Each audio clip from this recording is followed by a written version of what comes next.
नमस्कार। मैं डॉक्टर अमिताभ बनर्जी, यूएचओ का चेयरपर्सन, यूनिवर्सल हेल्थ ऑर्गेनाइजेशन। हमारे मीडिया पार्टनर विकी वाइव है। हम दोनों प्लेटफॉर्म से आपको हेल्थ मैसेज देते हैं और हम काफ़ी शोध करके, काफ़ी हम रिव्यू करके हम हेल्थ मैसेज सामने लाते हैं और जिम्मेदारी के साथ लाते हैं और हम रेफरेंसेस बताते हैं। और हम आज भी हम एचपीवी वैक्सीन के बारे में ही बात करेंगे। जो अभी क्या होता है, कई लोग आ जाते हैं, जोश में आ जाते हैं, और मैं देखता ही पहले भी बोल चुका हूँ। यंग डॉक्टर्स तो ऐसे जोश में बोलते हैं कि ये अफवाहों में आप विश्वास मत करो। और ऐसे ऐसे यंग डॉक्टर है जो कि शायद निक्कर में होंगे जब 2009-2010 का हादसा हुआ था। साथ जाने चली गई थी। ट्रायल हो रहा था बच्चियों में, गिरिजन लड़कियों में, ट्राइबल लड़कियों में। दवा दिया गया, साथ जाने चली गई। कैसे गई, पोस्टमार्टम भी नहीं किया ट्रायल के दौरान। और बाद में अभी वही बच्चे कह रहे हैं जो उस टाइम शायद निक्कर में थे, वो कह रहे हैं कि वो सब अफवाहें हैं। वो साथ जो, चलो ठीक है, उसको अफवाहें मान लेते हैं। फिर बड़े बड़े और भी बच्चे को तो हम माफ कर देते हैं जिनके कि दूध के दांत नहीं गिरे हैं, जो डॉक्टर बन गए, आला लटका के आते हैं। और आजकल तो आपको मालूम ही है क्या स्टैंडर्ड है नीट का। बड़े बड़े स्पेशलिटी सीट मिल जाते हैं 4 नंबर में, -40 में भी। तो इन लोग तो जोश में ही रहेंगे। और ऐसे तो डॉक्टर बहुत अच्छे हैं फार्मा कंपनी के लिए, वो तोता बना देंगे उनको, और वो जोश में। तो कितना, तो हम यूएचओ ये सब देखते हुए हम पूरा दोनों तरफ हम शोध करते हैं कि भाई कहीं कोई भी नया चीज है, कोई दुष्प्रभाव तो नहीं है। अफवाहें तो हम दोनों तरफ का अफवाहें हम जांच करते हैं, और उसको जो अफवाह है हम उसका सोर्स नहीं होता तो उसको हम पेश नहीं करते। हम वही पेश करते हैं जिसका कोई ऑथेंटिक सोर्स है, पीयर रिव्यूड लिटरेचर है। तो आज हम वैसे ही पेश करेंगे। और हम इसलिए और ये कहते हैं कि अभी हम किसको विश्वास करेंगे। ये बच्चे डॉक्टर तो निक्कर में जब थे, दूध वो, उनको तो विश्वास करना मुश्किल है। आज का जो स्टैंडर्ड है एजुकेशन का, हर एजुकेशन का, मेडिकल एजुकेशन भी है, और जो हाईएस्ट लेवल में है, उनको विश्वास कर सकते हैं क्या? किसको करेंगे उनको? आपको याद होगा, हम आपको बताएंगे स्क्रीनशॉट। जोश आ जाते हैं वो भी हाईएस्ट लेवल में, जिनको की जिम्मेदारी होना चाहिए, अकाउंटेबिलिटी होना चाहिए। गैर जिम्मेदार स्टेटमेंट देते हैं। जब कोविड वैक्सीन चालू हुआ था, लोगों को थोड़ा बहुत तो होगा भाई, नया वैक्सीन है।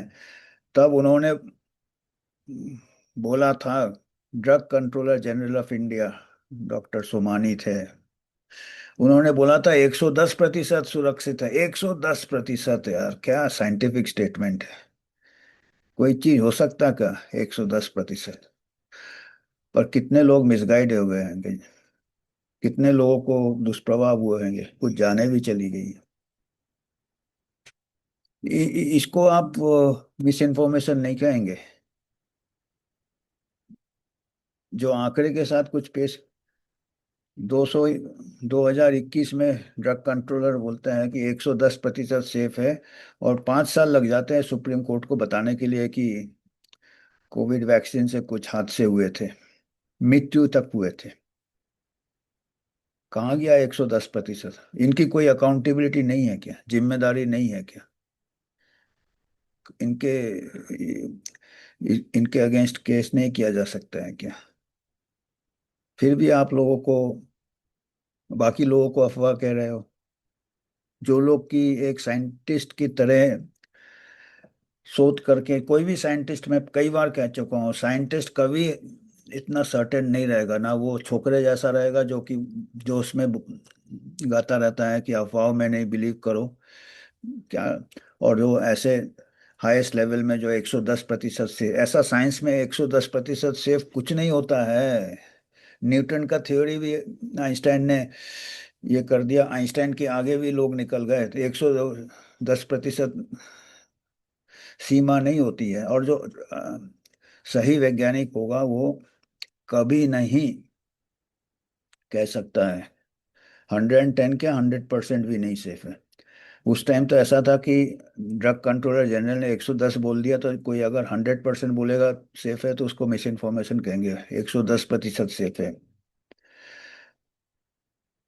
तो ये सब तमाशा आजकल हो रहा है क्योंकि पूरा चारों तरफ से फार्मा इंडस्ट्री हावी है। साइंस एक तरफ है, साइंटिस्ट एक तरफ है। ये सब हायर लेवल में जो साइंटिस्ट है, वो साइंटिस्ट, साइंस उसमें उनमें बचा नहीं रहता, उनमें राजनीति बचा रहता है, पॉलिटिक्स रहता है, प्रॉफिट रहता है, कमर्शियल। और आजकल जो यंग निकल रहे हैं उनको तो क्या पढ़ते हैं, क्या ये करते हैं। तो और डीप स्टडी कहाँ करेंगे वो। हमने अभी 72nd पार्लियामेंट्री कमेटी का पिछले इसमें बताया था कि कमेटी ने पाया था कि 7 जो ये हो गया था वो उसका। आज हम बात करेंगे कुछ स्टडीज हमने पहले भी पढ़े थे, हमने सोचा ये भी पेश किया जाए क्योंकि इतना ज़्यादा गैप है। हम ये नहीं कर रहे हैं, हम ये नहीं कह रहे हैं कि भाई इससे हर कोई।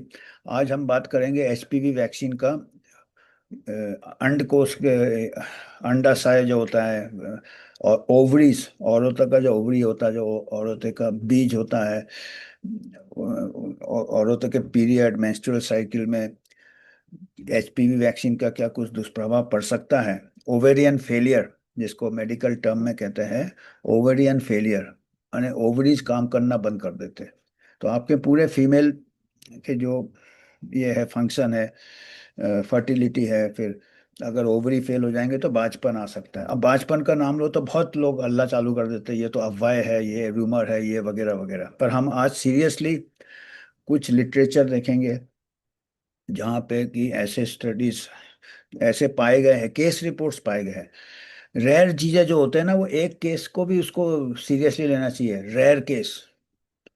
और रेयर केस में क्या होता है कि क्लिनिशियन को 800 केस में अगर मान लो 800 ने लोगों ने टीका लिया, उसमें एक को कुछ हो गया सीरियस है, क्लिनिशियन 800 केस थोड़ी देखता, 100 देखेगा, 200 देखेगा, किसी को कुछ नहीं होता, बोलेगा यार कुछ नहीं होता, मैं सेफ है, मैंने इतने लोगों को दे दिया।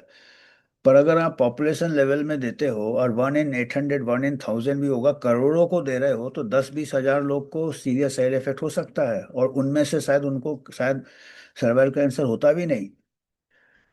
मैं कल भी बोल चुका हूँ, 100 में से 2 और लाइफ टाइम में सर्वाइकल कैंसर होगा, 98% को नहीं होगा सर्वाइकल कैंसर। ये डेटा कहता है कि हमारे 98% चांसेस है एक औरत का जो आज पैदा होती है, जिंदगी कट जाएगी, 100 में से 98% को सर्वाइकल कैंसर नहीं होगा, खाली 2 को होगा। और उन 2 के लिए आप बाकी 98 को दे रहे हैं, उनको ये दूसरे रिस्क, जो एडवर्स इवेंट्स के रिस्क आप ये कर रहे हैं। तो आज हम बात करेंगे ओवरियन फेलियर का। एचपीवी वैक्सीन के साथ कोई इसका रिलेशन है क्या। और ऐसे केस रिपोर्ट्स आए हैं, केस रिपोर्ट्स आए हैं, और उनके ये भी आए हैं, मैकेनिज्म भी आया है कि एक प्रकार से ऑटो इम्यून ये होता है रिस्पांस। ऑटो इम्यून मतलब बॉडी एंटीबॉडीज बनाता है, जो वैक्सीन के रिस्पांस में जो एंटीबॉडीज बनाता है, वो 10,000 गुना ज़्यादा बनाता है जो कि नेचुरल इन्फेक्शन से बनता हो। और वो कई बार ओवरशूट करता है, वैसे फायरिंग, बहुत तेज फायरिंग कर दिया आपने तो चारों तरफ कोलैटरल हार्म भी हो सकता है, अपने बॉडी के ऑर्गन को हार्म कर सकता है। वो एक ऑटो इम्यूनिटी का मैकेनिज्म है। और उससे तो बाकी ऑटो इम्यून डिजीज की संभावना तो है ही, पर आज हम ओवरियन फेलियर के ऊपर ही आज फोकस करेंगे। और ओवरियन फेलियर का ये मैकेनिज्म बताते हैं कि इतने ज़्यादा एंटीबायोटिक सब में नहीं होता, ये नहीं कि सब को हो गया, ऐसा नहीं, ये भी हम ये एक्सट्रीम भी नहीं मानते हैं, पर संभावना बढ़ जाता है। जिन लोगों को कुछ सेंसिटिविटी होता, कुछ वैक्सीन के कुछ इंग्रेडिएंट्स होते हैं, कोई एल्यूमिनियम होता, और एक इंग्रेडिएंट तो बताया नहीं मैन्युफैक्चरर ने क्या डाला है, जो कि एफडीए अप्रूव नहीं है। वो हमने पहले बता चुके हैं, उसका भी सोर्स है हमारे पास। तो वो क्या डाला है क्या नहीं डाला है कुछ वो बताया भी नहीं है। एक एल्यूमिनियम एडजुवेंट है, और फिर गार्डेसिल में जो एचपीवी वायरस ये है, उसका मैंने कमजोर करके डाला है। तो कईयों को किसी भी कंपोनेंट से रिएक्शन हो सकता, और ये 10,000 गुना ज्यादा लेवल एंटीबॉडी शूट करता है। तो कई बार बॉडी के दूसरे ऑर्गन में अपना ऑर्गन और फॉरेन प्रोटीन और खुद का प्रोटीन में ये नहीं कर पाता बॉडी का इम्यून सिस्टम, तो उससे ऑटो इम्यून डिजीज होता है। उससे ओवेरियन फेलियर केसेस रिपोर्ट किए गए हैं लिटरेचर में। अभी हम स्क्रीनशॉट बताएंगे, टॉप जर्नल्स में किए गए हैं। तो आप ऐसा ये इसको अफवाह नहीं कह सकते, इसको मिस इन्फॉर्मेशन नहीं कहते। जो लोग ऐसे बोल रहे हैं आके टीवी में आला लटका के, और फिर उनको स्टडी करना चाहिए जाके। क्योंकि कोई मास स्केल में कोई चीज ये करते हो तो हर हर पहलू देखना चाहिए, अच्छी तरह देखना चाहिए। क्योंकि एक बार कुछ हो जाता है तो वो फिर वापस रिवर्स नहीं होगा। इरिवर्सिबल डैमेजेज है, ये सब चीज़ों का इलाज नहीं है। ओवरियन फेलियर का इलाज नहीं है लाइफ लॉन्ग। वो यंग एज से उसका पीरियड खत्म हो जाएगा, मेनोपॉज हो जाएगा, बाँझपन आ जाएगा, उसका इरिवर्सिबल है। सर्वाइकल कैंसर का एक समय ट्रीटमेंट भी हो सकता है, बाँझपन का नहीं हो सकता है। और केसेस रिपोर्टेड है, हम ऐसा नहीं कर रहे कि अभी लोग कहते हैं कि डराते हैं लोग, आप सोशल मीडिया नहीं है, हम जिम्मेदारी से यूट्यूब में विथ रेफरेंसेस हम दे रहे हैं। स्क्रीनशॉट से वो पेपर आप खुद एक्सेस कर सकते हो। और ऐसे भी पेपर है जो कि बाद में किया है कि बोला नहीं इससे कोई रिलेशन नहीं, दोनों तरफ है, हम ये नहीं कह रहे। पर आपको मालूम है कि आजकल पेपर दोनों तरफ आते हैं, तो हमको इसका अनसर्टेनिटी बढ़ जाता है। और एक और सबसे इम्पोर्टेंट चीज हमको जो मिला लिटरेचर में, ये पहले हमको मालूम था कि ये कबूल किया था मैन्युफैक्चरर ने कबूल किया था कि हमारे पास डेटा नहीं है ओवेरियन फेलियर का। डेटा नहीं है का मतलब ऐसा इंटरप्रेट कर लेते लोग, जो कि ऐसे चले जाते हैं जोश में कि कोई ओवेरियन फेलियर का रिपोर्ट नहीं है। डेटा नहीं है मतलब उन्होंने इसका स्टडी नहीं किया। आप समझ रहे बात को? अरे जिस चीज को स्टडी नहीं करोगे बोलोगे ऐसा नहीं है कोई, ये आपने स्टडी नहीं किया, क्लिनिकल ट्रायल में भी नहीं किया। क्योंकि क्लिनिकल ट्रायल में अभी जो लीक डॉक्यूमेंट्स आए हैं, 14 दिन तक देखा साइड। ओवेरियन फेलियर बाद में जाके होता है, 6-7 साल, 8 साल, 10 साल, कभी भी हो सकता है। ऑटो इम्यून डिजीज क्रॉनिक होता है, क्रॉनिक ऑटो इम्यून डिजीज होता है। एंटीबॉडीज 6-7 साल तक रहते हैं, वैक्सीन एंटीबॉडीज। तो ऑटो इम्यूनिटी ट्रिगर कर सकता कभी भी, वो किया ही नहीं, फॉलोअप ही कहाँ किया। और फिर केस रिपोर्ट आए हैं, कुछ शोधकर्ता को मिले हैं केसेस ओवेरियन फेलियर का। उन्होंने हिस्ट्री पूछा, पता चला कि एचपीवी वैक्सीन लेने के बाद से ऐसे पीरियड बंद हो गया, इरेगुलर पीरियड, जो ओवेरियन इसके साइंस है, लक्षण है जो। तो ये मालूम होना चाहिए। अभी बता रहे हैं कि अभी एचपीवी दे रहे हैं, बता रहे हैं कि आपको ऐसे अगर पीरियड बंद हो जाए, पीरियड इरेगुलर है, आप रिपोर्ट करो। कहाँ है हमारा रिपोर्टिंग सिस्टम? ये फिर दूसरा एक बहुत बड़ा स्टडी है, जो कि वैक्सीन एडवर्स इवेंट जो रिपोर्ट होता है वेस्टर्न कंट्रीज में, उधर से एनालाइज किया है। और उन्होंने जो पाया है, ये जो ओवेरियन फेलियर है, ये 20 गुना ज्यादा हो गया एचपीवी वैक्सीन रोल आउट के बाद। 10 गुना या 20 गुना, टू था, मैं प्रोजेक्ट करूंगा, करीब 20 गुना, 20 गुना ज्यादा हो गया जो पॉपुलेशन रेट था ओवेरियन फेलियर का यंग गर्ल्स में। वो एचपीवी वैक्सीन रोल आउट के बाद 20 गुना हो गया। तो हम दावे के साथ कुछ नहीं कह सकते, पर यह सिग्नल है। और सबसे जो मैं बता रहा था, सबसे बड़ा गैप क्या है, पहले तो मैंने बताया कि ये जो मैन्युफैक्चरर ने बोला हमने तो स्टडी नहीं किया ओवेरियन फेलियर का। ये हमारा सीरम इंस्टीट्यूट का सर्वे, उन्होंने भी स्टडी नहीं किया, गार्डेसिल ने भी स्टडी नहीं किया ओवेरियन फेलियर का। अरे जब 7 ऐसे हादसे हो गए, उसको स्टडी नहीं किया, तो छोटा मोटा ओवेरियन फेलियर कौन स्टडी करेगा? तो हमने सोचा ठीक है, जब आपका क्लिनिकल ट्रायल आता है, जब ह्यूमन ट्रायल के पहले एनिमल स्टडीज करते हैं, जानवरों में करते, चूहे में करते। अब मेरे को आज पढ़ के बड़ा आश्चर्य हुआ, मैं इसको स्क्रीनशॉट दूंगा, कि एनिमल में भी इन्होंने ओवेरियन स्टडीज नहीं किया, टेस्टिकुलर स्टडीज किया, टेस्टिस मेल में किया। मेल अंडकोश में क्या होता है, टेस्टिस में, उसमें स्टडी किया, पर फीमेल में नहीं किया उन्होंने। मैंने एनिमल में भी नहीं देखा यार, एनिमल में देख लो लैब में, कि भाई वो भी नहीं किया। जानबूझ के गैप रख रहे हैं, या ये बिल्कुल ही इनकॉम्पिटेंसी है या स्टुपिडिटी है, ये हमको बहुत समझना बहुत मुश्किल है। आज इतने इतने जल्दी जल्दी आजकल डेवलप कर रहे हैं सब कुछ। एनिमल स्टडीज में भी ओवेरियन फेलियर नहीं देखा, ह्यूमन तो आप भूल ही जाइए। पर केस रिपोर्ट्स आए हैं, और पॉपुलेशन लेवल में 20 गुना ज्यादा ओवेरियन ये बढ़ गया है। और कई ऐसे केस सीरीज लोगों ने पब्लिश किए हैं, और उन्होंने बोले हैं कि अर्जेंटली रिक्वायर्ड है। जो ऑनेस्ट साइंटिस्ट है, उन्होंने बोला है कि ये इतना पॉपुलेशन लेवल है, ये पॉलिसी है, one should review it honestly, more studies are required. पर कौन स्टडी कर रहा है? लाइसेंस हो गया है, पोस्ट लाइसेंस के बाद भी स्टडीज नहीं हुए हैं, ये बताया। मैं स्क्रीनशॉट लगाऊंगा। एनिमल प्री क्लिनिकल में ओवेरियन फंक्शन नहीं देखा आपने वैक्सीन का। आपने क्लिनिकल ट्रायल में नहीं देखा, क्लिनिकल ट्रायल कहाँ देखोगे? 14 दिन तो आपने फॉलो ही किया है।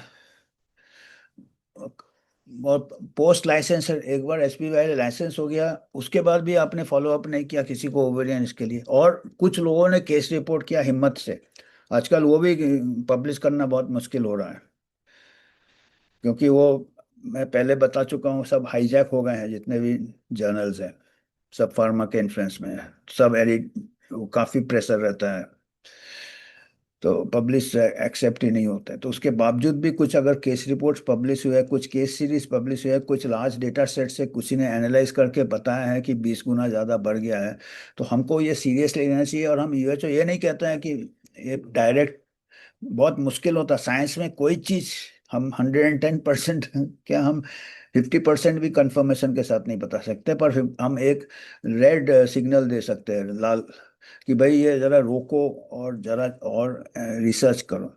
तो अभी हम कुछ स्लाइड्स बताएंगे जो हमने बताए हैं, उसको सपोर्ट करने के लिए हमने जितना बताना हमने बता दिया। पर जो सीरियस स्कॉलर्स हैं, जो हमको शायद चैलेंज करना चाहते हैं, जो कहेंगे कि हम डर फैला रहे हैं, हम सही में हमको डर लग रहा है, पर हमको डर लग रहा है दुष्प्रभाव का। और हमारे यहाँ क्या सिस्टम है, किसी को ओवेरियन फेलियर होगा, किसको आता है डायग्नोस करना ओवेरियन फेलियर? रिमोट एरिया में एक है आशा वर्कर है, एक आंगनबाड़ी वर्कर है, जो कि गलत तरीके से, जो आंगनबाड़ी वर्कर 2 दिन पहले का न्यूज़ था कि गलत तरीके से एचपीवी वैक्सीन लगा दिया, बिगर कोई कंसेंट लिए, माता पिता को बिगर बताए, और लड़कियों को बोला आपको 50,000 मिलेगा शादी के लिए। तो इसलिए हम थोड़ा अभी आपको शेयर करते हैं, क्योंकि ये हमको इम्पोर्टेंट चीज़ें बताना चाहिए शेयर करके।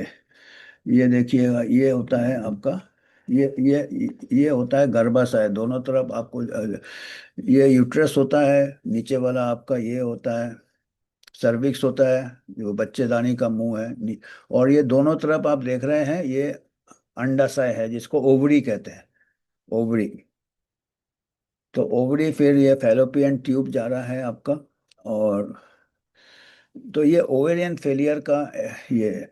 और आप जैसे हम बता रहे थे कि हमारे यहाँ तो इतना जोश, आपने जब कोविड वैक्सीन निकला था तभी भी इतना जोश देखा था, हमारे ड्रग कंट्रोलर जनरल ने बताया था 110% सेफ है। और ये र्यूमर है, कंप्लीट नॉनसेंस है। तो आज हम है कि अभी ये जो एचपीवी वैक्सीन भी जोरों शोरों से निकाला है अब 9 से 14 साल बच्चियों के लिए। अभी किसको हम जब ये पहले हमारे को ऐसे रिसेंट 2021 को उन्होंने बोला कि 110% सेफ है, कितने लोग बेचारे मिसगाइड हो गए होंगे मिस इन्फॉर्मेशन से, और उनको शायद दुष्प्रभाव हो गए, जाने गई है, कोर्ट केसेस हुए हैं, और 5 साल तक लड़ने के बाद, इतने सालों में कोर्ट ने कबूल किया है कि कोविड वैक्सीन से डेथ हुए। गवर्नमेंट डेटा ही बताता है covid vaccine led to some deaths. रो धो के 5 साल निकल गए, 5 साल में कितने दुष्प्रभाव हुए हैं। और अभी एचपीवी वैक्सीन का हम आंख बंद करके अगर किसी को सुनेंगे नहीं, बुरा मत सुनो, बुरा मत देखो, बुरा मत कहो, माने बुरा मत सुनो मतलब दुष्प्रभाव नहीं बात करो किसी टीके का, बुरा मत सुनो, बुरा मत कहो, किसी टीके का आप निंदा ना करो, और बुरा मत देखो, साइड इफेक्ट्स दिख रहे हैं, आप देखो नहीं, अनदेखा कर दो। और आजकल ऐसे ही कर रहे हैं, मेडिकल प्रोफेशन के ऊपर इतना ये है, दबाव है। साइंस धीरे धीरे खत्म ही हो रहा है। ये देखिए, ये पहला पेपर हम बता रहे हैं, सेज जर्नल्स है, जो टॉप के पब्लिशर में आते हैं, ऐसे कोई छोटा मोटा जर्नल नहीं है। Journal of investigative medicine high impact case reports, बहुत टॉप के केस रिपोर्ट पब्लिश होते हैं। Adolescence premature ovarian insufficiency following human papilloma virus vaccination, case series in general practice. बेचारे जनरल प्रैक्टिशनर वगैरह जो है, उनको दिखता है, उनके पास इतना फार्मा का प्रेशर नहीं रहता है, तो वो रिपोर्ट किए उन्होंने failure. Three young women reported with premature ovarian insufficiency HPV vaccine, जो गार्डेसिल हमारे यहाँ अभी दे रहे हैं, 4 Gardasil 4, to a general practitioner in rural New South Wales Australia. Australia का रिपोर्ट है ये गर्ल्स का 16 उम्र था, 16 और 18। दो लड़की 16 साल की थी, एक लड़की 18 साल की थी, और सबने एचपीवी वैक्सीन लिया हुआ था, और उसी के बाद चालू हुआ। तो इसको एक एक इंडिकेटर होता कॉज इफेक्ट का, कि एक आप टेम्परल रिलेशनशिप कहते हैं, कि आपने वो दिया कुछ और उसके बाद ये हुआ। Vaccination had been administered in different regions of the state in New South Wales and 3 girls lived in different towns। अलग अलग टाउन में रहे, पर एक ही चीज कॉमन था, तीनों को एचपीवी वैक्सीन मिला। चलो, ये एक, मैं कहा कि ये एक इंडिकेटर है, तो हमको थोड़ा एक सावधानी ये करनी चाहिए। और इतना मास स्केल में हम दे रहे हैं। ये तो जो लड़कियां थी ऑस्ट्रेलिया, एक प्रकार से हेल्थ सर्विसेज अच्छा है, डॉक्टर ने डायग्नोस किया। अगर कोई आशा आंगनबाड़ी वर्कर किसी हमारे यहाँ रिमोट एरिया में जाते, तो वो भी नहीं पता चलता। Investigation does not present ovarian study rats, देखिए, हम मैं कह रहा था ऊपर देखिएगा, इसमें दिया है रैट्स में टेस्ट किया था, टेस्टिकुलर रैट्स के मादा में किया था, मेल्स में किया था। Enduring ovarian capacity and duration of function following vaccination is unresearched in preclinical studies. Preclinical मैंने एनिमल भी नहीं, एनिमल स्टडीज में भी उन्होंने ओवेरियन फेलियर का रिसर्च किया ही नहीं, क्लिनिकल स्टडीज में भी नहीं किया, एंड पोस्ट लाइसेंसियर में भी नहीं किया। देखा, 3 फेज होते हैं ह्यूमन ट्रायल के, पहले आपको रैट्स में करने चाहिए, लैब एनिमल्स में, उसमें भी नहीं किया ओवेरियन स्टडीज एचपीवी वैक्सीन देने के बाद। क्लिनिकल में भी नहीं किया, और लाइसेंस होने के बाद मार्केट में आ गया, उसके बाद भी नहीं किया। और जो लोग कुछ कोशिश करते हैं, उनको बोलते हैं अफवाह फैला रहे हैं, डर फैला रहे हैं, पैनिक फैला रहे हैं। पोस्ट मार्केटिंग सर्वेलेंस देखिए, does not accurately represent diagnosis in adverse event notification and can neither represent unnotified cases nor compare incident statistics vaccine course। तो पोस्ट मार्केटिंग सर्वेलेंस, जिसको कि हम फार्माकोविजिलेंस कहते हैं, कई कंट्रीज में है नहीं, हमारे देश में तो एक प्रकार से नॉन एग्जिस्टेंट है, रहता है डब्बा पर। अब कैसे, देखिए, आपने आज एचपीवी वैक्सीन किसी लड़की ने लिया, उसको 4 साल बाद कुछ होता, दिमाग में आता भी नहीं है इसके साथ है, और चारों तरफ इतना प्रोपेगेंडा चल रहा है कि ये बिल्कुल सेफ है, बिल्कुल सेफ है, 110% सेफ, जैसे लोग तो दूसरे वैक्सीन का बोला था, तो इसका भी थोड़े दिन बाद 120% शायद बोले, इतना जोश आजकल दिखाई में आता है। The potential significance of a case series of adolescence with idiopathic, और कोई कारण नहीं मिलता उनको ओवेरियन फेलियर का, following HPV vaccination presenting general warrants further research.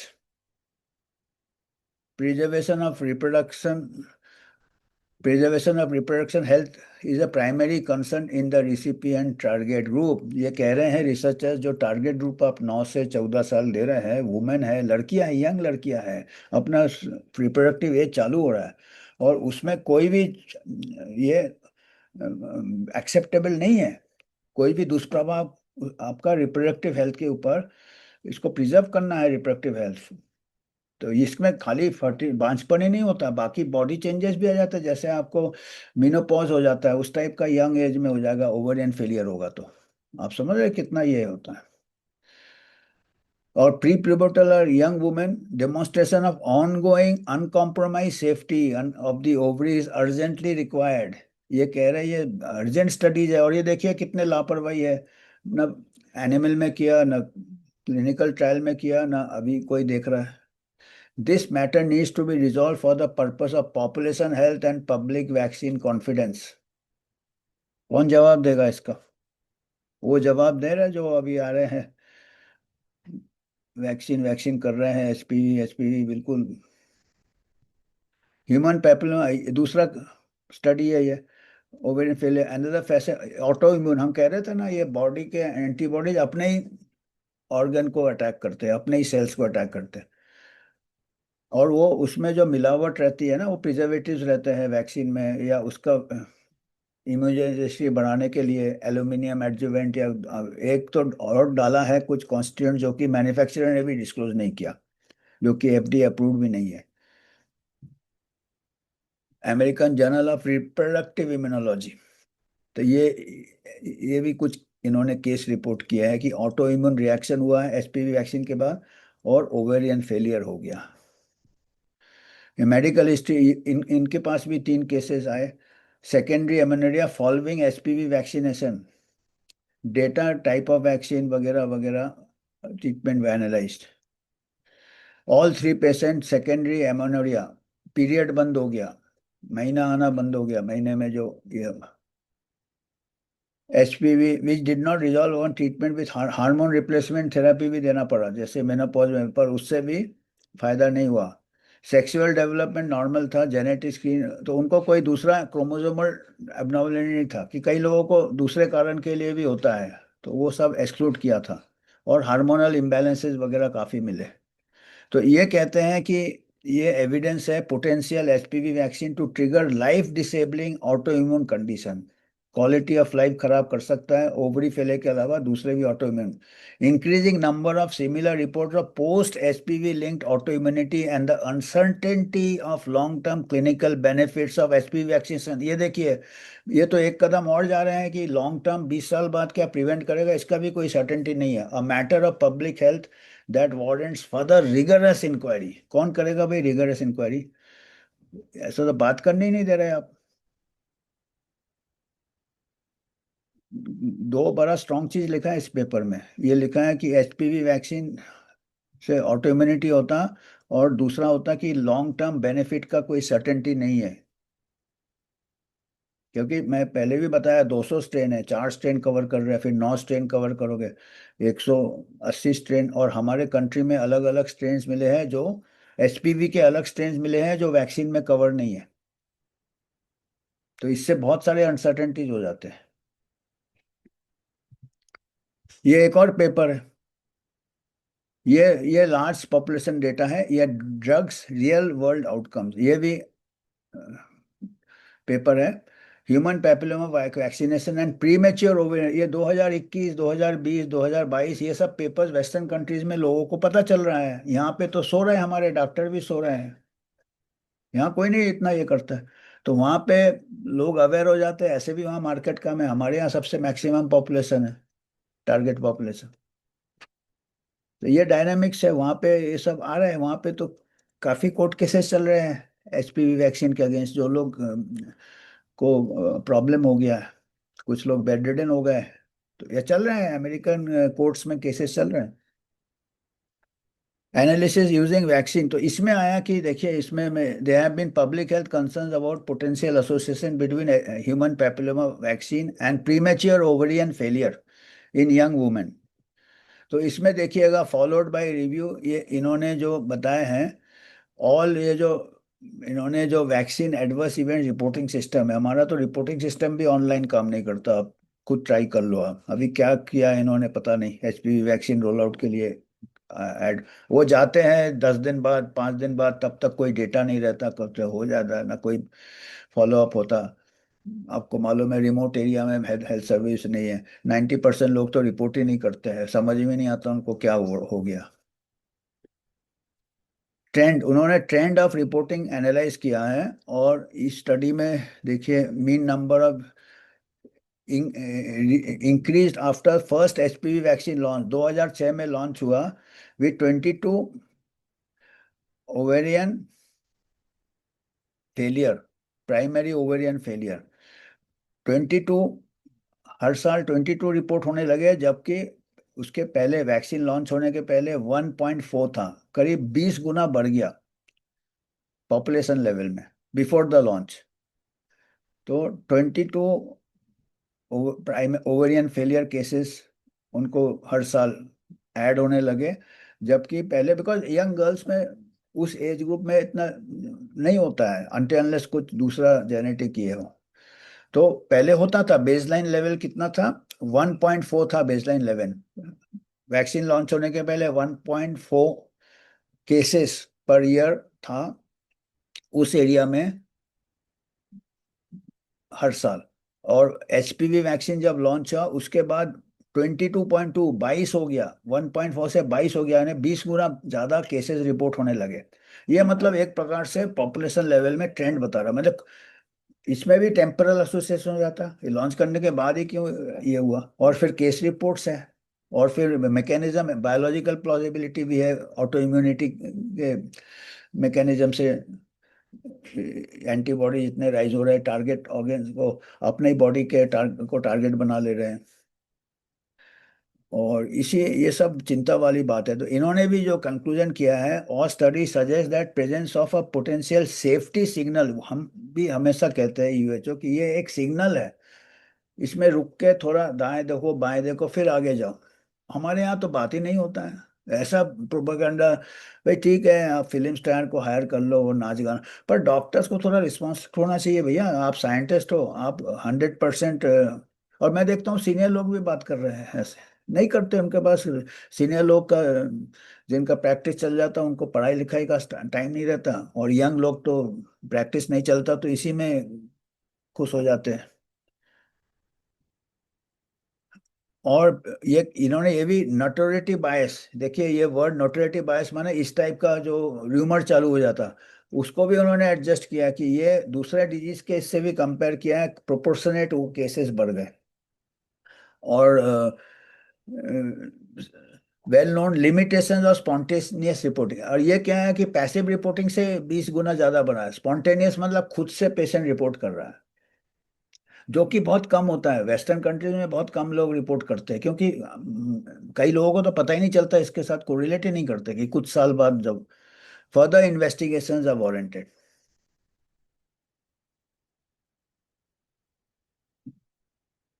और बीएमजे केस रिपोर्ट है ब्रिटिश मेडिकल जर्नल में, ये तो वहाँ 2006 से चालू हो गया, तो वहाँ पे बहुत केस रिपोर्ट ऐसे मिलेंगे आपको। प्रीमेच्योर ओवेरियन फेलियर आफ्टर 3 साल बाद, तो देखिए 16 साल में वैक्सीन देने के 3 साल बाद जाके ये हुआ, तो 3 साल तक कोई फॉलोअप ही नहीं किया आपने, कोई लाइसेंस के बाद ग्रुप ऑफ पेशेंट्स को ओवेरियन फेलियर के लिए। और आप कहते हैं कोई एविडेंस नहीं है, और जब एविडेंस आते हैं तो बोलते हैं ये मिस इन्फॉर्मेशन है। तो फॉलोअप पीरियड ही नहीं है, ट्रायल में भी 14 दिन फॉलोअप किया। तो ये हमको आज इतना ही बताना था। आपको अगर कुछ पॉइंट्स है तो आप दे सकते हो, और हमको आज इतना ही था। तो ये है कि हम खाली डेटा प्रेजेंट करते हैं, पेपर प्रेजेंट करते हैं, और हम सवाल उठाते हैं, और साइंस में सवाल उठाना तो बनता है। और इतना सर्टेनिटी एंटी साइंस हो जाता, वो डॉगमा हो जाता, वो फेथ हो जाता कोई। इतना फेथ खाली बाबा जी में ही होना चाहिए, साइंटिस्ट में नहीं होना चाहिए। साइंटिस्ट अगर बाबा जी बन जाए जाकर जाके, इतना अगर वो कोई चीज का प्रचार करता है कि हमको अंधविश्वास करो, आप सवाल नहीं करो, अफवाह नहीं फैलाओ। साइंटिस्ट हमेशा ओपन रहना चाहिए उसको कि कई बार अफवाहों में भी सच्चाई होता है, पर हम तो अब वो भी हम अफवाह को भी हम एनालाइज करके हम फिर डेटा प्रेजेंट करते हैं। तो आज हमको इतना ही था। धन्यवाद।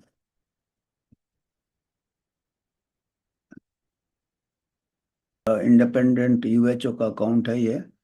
हम किसी फार्मा से या कोई प्राइवेट इंस्टीट्यूशन से या पॉलिटिकल पार्टी से स्पॉन्सरशिप नहीं लेते हैं। आप ही के मदद से हम आपको ऐसे समाचार